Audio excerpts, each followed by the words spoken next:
So from what I know, it's just that there's like some like relocation project, and they're kind of like forcibly like forced out of their houses.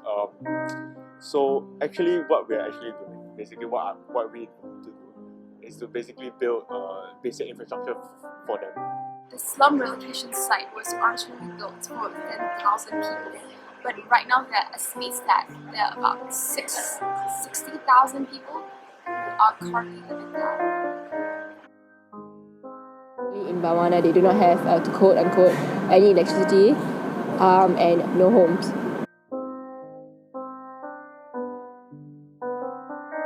Of course, there's like manual labor, which I'm actually very excited. So I guess it's to resolve their sense of displacement and to really give them a sense of what home is like. So it's to really just build houses. We are working with proper specialists.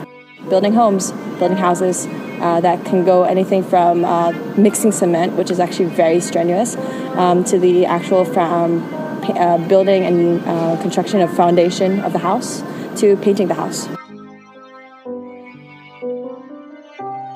I think most of us in Singapore, we take for granted whatever that is given to us. So even having a place to live in and just water flowing from the taps that we can drink, and all these things we don't think twice about it. We expect that it's there when we go to a place. Whereas in Bawana, they don't have such privileges, and the fact that we can actually do something about it and see a tangible outcome at the end of the day.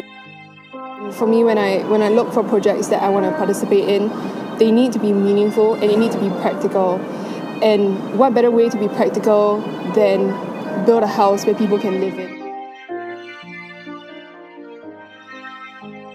So hopefully this might be able to open eyes, inspire people, not just in Bawana, but I think also in Yale and US. Like, we've got many talents down here, and many people say that Yale and US is like a bubble. So hopefully this can help us to pop out of it. I guess I want to leave the build with the knowledge that I've made a tangible difference. Rather than just donating money or helping through an indirect kind of way, I'd like to be able to hand over a house or a part of a house and be able to say that I put sweat and labour and time into making this for you. And I think that's a really tangible way of saying of helping these people who are in need. Are born and rebuilding their home in both a physical and like the emotional sense will be more evident.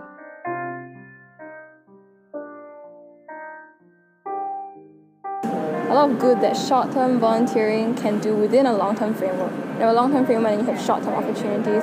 And short-term volunteerism, not volunteerism, can be very, very, very beneficial. Can give a lot of,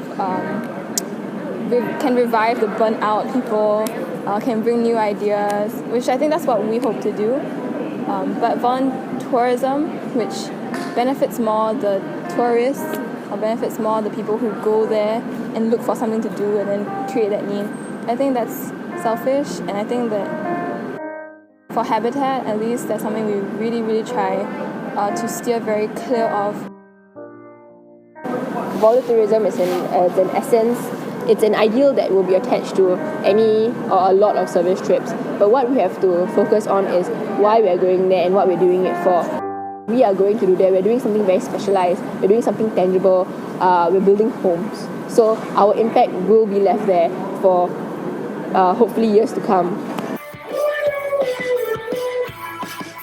We are challenging you to walk barefoot for 1, 2, or 3 days, to consider people who don't have shoes and walk barefoot on a regular basis, to think about how we so often take for granted the things that we have.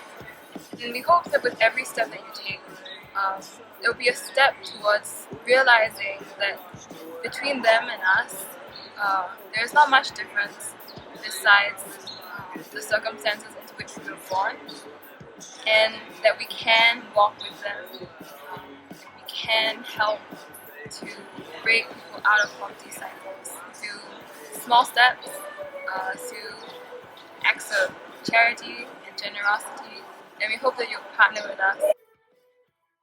Where it's Friday night forever. Well, maybe we can pretend